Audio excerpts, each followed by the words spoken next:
Bear down, listen up, fam. Today is going to shake the very foundations of the Windy City. The news just dropped from Hollis Hall as a gut punch straight to the heart of every Bears fan. The Chicago Bears are officially zeroing in on Hammond, Indiana for their new stadium. This ain't no rumor, ain't no leverage play. This is the real deal. And in a minute, I'm going to break down why this decision is a monumental failure for Illinois politics and what it means for the future of our franchise. But hold up, because while politics is giving us a low blow, there's hope on the field. DeAndre Swift is being named one of the best fantasy football values for 2026, a screaming buy, according to Justin Boone from Yahoo Sports. However, there's a shadow looming over his workload with the arrival of Kyle Manangai and the evolution of Ben Johnson's offense. I'm going to reveal why his value might be a trap if we don't analyze Ryan Poles' true intentions. And to top it all off, the defense is Kyler Gordon on the chopping block. With Dylan Thieneman, Kobe Bryant, Cam Lewis, and Malik Muhammad all coming in, the Bears are signaling a quiet transition in the secondary. I'm going to break down why these moves ain't no coincidence and how this could open the door for a massive trade that nobody in Chicago saw coming, one that could change the landscape of the monsters of the Midway forever. Stick around, because this is about to get wild. Fam, I need you to brace yourselves. Because the news that just dropped officially from Hollis Hall is a gut punch for anyone who wanted the Bears to stay in Illinois. The Chicago Bears are officially focused on Hammond, Indiana, for their new stadium. Let that sink in for a second. This isn't a rumor anymore. This isn't a leverage play, according to league sources. This is the Bears Board of Directors voting to advance the project in Indiana. Kevin Warren, George McCaskey, they put out a statement saying they believe a world-class stadium project in Hammond will transform the region, connecting northwest Indiana to the south side of Chicago, through the Loop, and across neighborhoods and suburbs stretching north of the city. Look, I've been telling y'all for weeks that this was coming, that Illinois politics was fumbling the bag, that the city of Chicago was playing games, and now, here we are. The state of Illinois had its chance, and they blew it. Let's break down what happened and why this is such a monumental moment. For months, the Bears have been trying to get a deal done in Illinois, whether it was Arlington Heights or even a lakefront proposal in Chicago. They bought the Arlington Park property for $300 million, ready to build a $5 billion domed stadium, a whole entertainment district. All they asked for was property tax certainty so they could secure private financing, and some public assistance for infrastructure improvements that would benefit the entire region. But what did Illinois do? They played politics. Cook County Treasurer Maria Pappas dropped a report claiming the Bears would get $1.5 billion in tax breaks over 40 years, which, as I said last time, was technically correct but deeply misleading.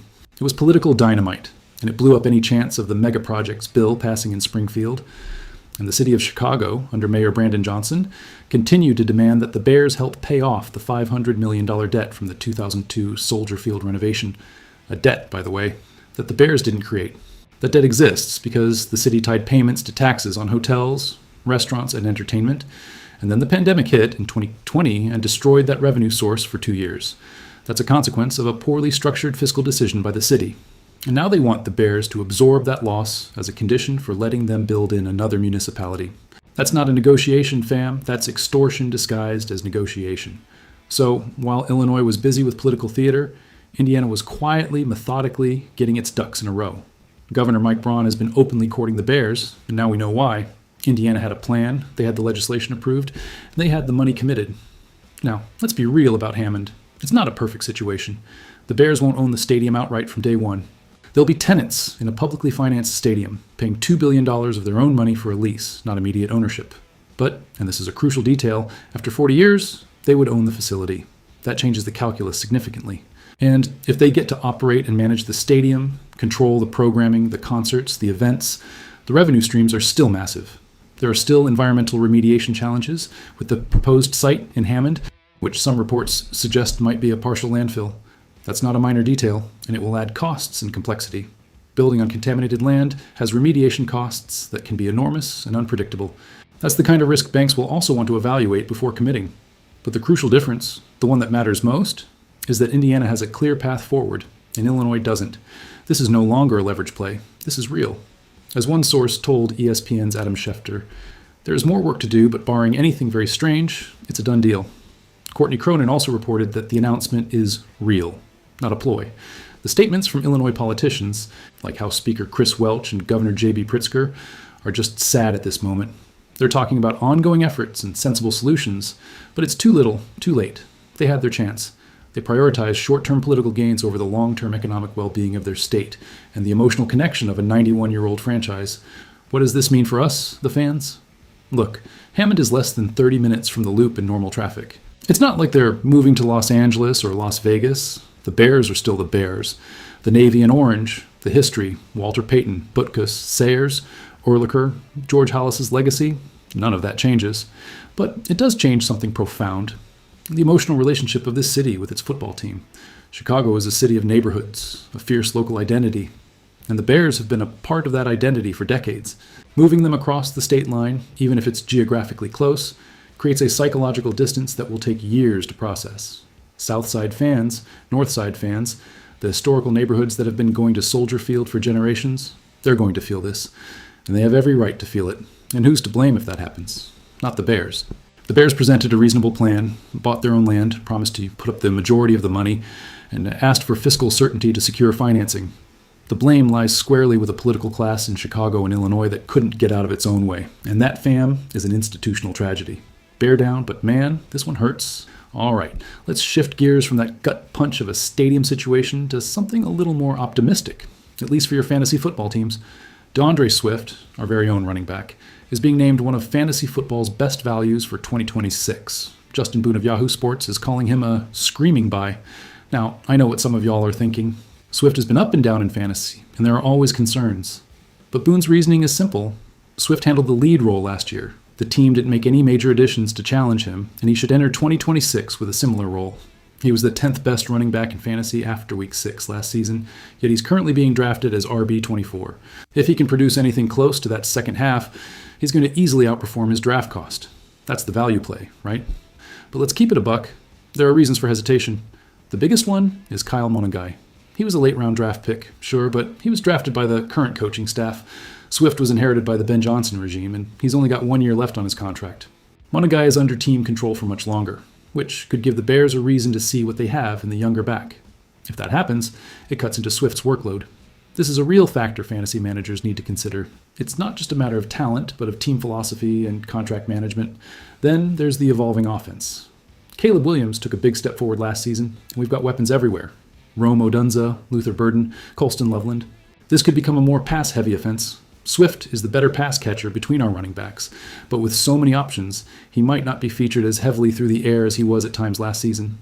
Ben Johnson is known for his creativity, and if he has Caleb throwing to Odunze and Burden, how many targets will be left for Swift? It's a legitimate question. And let's not forget the offensive line. We got by at left tackle last year, but there are still concerns. And we're expected to start a new center, Logan Jones, who we just signed, by the way. How quickly will that transition go? A rookie center, even one as decorated as Jones, can have communication issues and scheme adjustments. That directly impacts the run game and pass protection, which in turn affects Swift. But here's the thing. Swift doesn't need to repeat his second half production to justify his current draft position. He can take a step back statistically and still be a great value. He's a proven commodity, and Ben Johnson knows how to use his running backs effectively. The key is volume and efficiency. If Swift can maintain decent efficiency with moderate volume, his draft value is a steal. My take? I think Swift is a solid pick where he's going. The concerns are valid, but the upside is there. If he stays healthy and gets the touches, he's going to be a steal. And in this offense, with Caleb Williams slinging it around, there will be plenty of opportunities for Swift to make plays, both on the ground and through the air. Don't sleep on him, fam. But don't put him as a top 5 running back either. He's an RB2 with RB1 upside if everything goes perfectly, but with a safe floor as a solid RB2. That's the definition of value in fantasy. All right, let's talk defense, specifically the secondary, and a question that's been bubbling up. Is Kyler Gordon on his way out? A recent discussion on the Athletic Football Show podcast got me thinking about what the Bears are doing schematically, and it's making me wonder if they're quietly transitioning away from Gordon. The elephant in the room is his health. Gordon has had soft tissue injuries that have hampered him, and that's a real concern. It's not just that he gets injured, but these soft tissue injuries can be recurrent and affect the explosiveness of a player who relies so much on his agility and speed.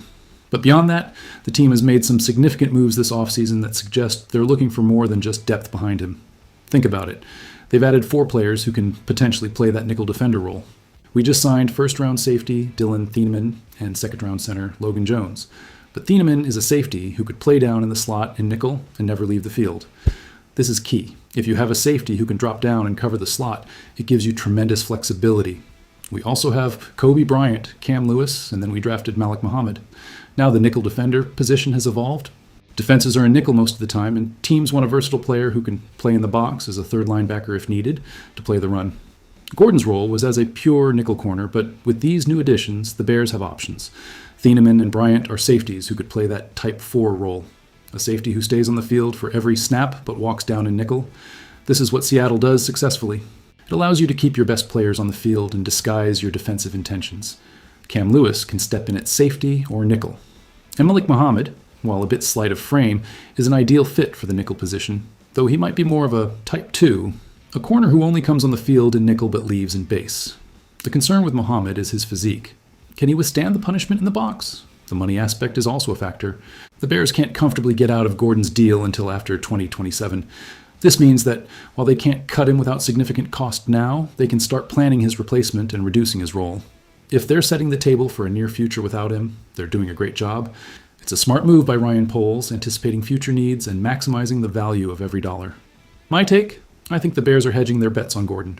They're building a secondary with versatility, so they're not reliant on one player for that crucial nickel role. If Gordon can stay healthy and perform, great, but if not, they have options. And that's smart roster management from Ryan Poles and Dennis Allen. It's not a personal attack on Gordon. It's simply the reality of the NFL business.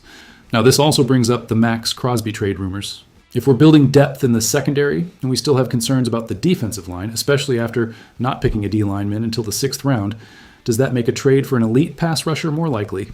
Some fans are saying, do it, especially with our Super Bowl window wide open before we have to pay Caleb Williams and Darnell Wright. But others are saying, not this year.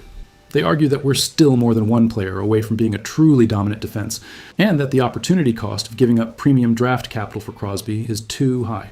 He's expensive, and we still have other roster needs. Plus, how many years does Crosby have left at this level? It's a valid question.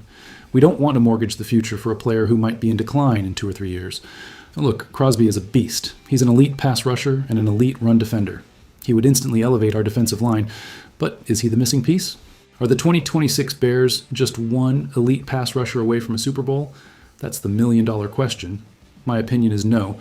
We need more than just one player. We need a more consistent defensive line overall, not just one star. A single Crosby isn't going to fix a systemic problem if the rest of the line can't generate pressure or stop the run. I think Ryan Poles is going to be patient. He's not going to overpay. But if the right deal comes along and it makes sense for the long-term health of this franchise, he'll pull the trigger. For now, the focus is on developing the talent we have, and that includes these new additions in the secondary. Patience is a virtue in the NFL, and Poles has proven that time and time again. That's all I've got for today, fam. And look, I know we ended with some mixed news. The stadium situation is a tough pill to swallow. The possibility of Illinois losing this franchise because of mishandled politics is one of the most frustrating things I've had to analyze on this channel. But there are also real reasons to be excited about this team on the field. DeAndre Swift is a potential fantasy steal, and the secondary is getting deeper and more versatile. This franchise has 91 years of history. It has the Bears Shuffle. It has Walter Payton. It has Butkus. It has Sayers. It has Ehrlicher. It has George Hollis's legacy. That doesn't change with a different zip code.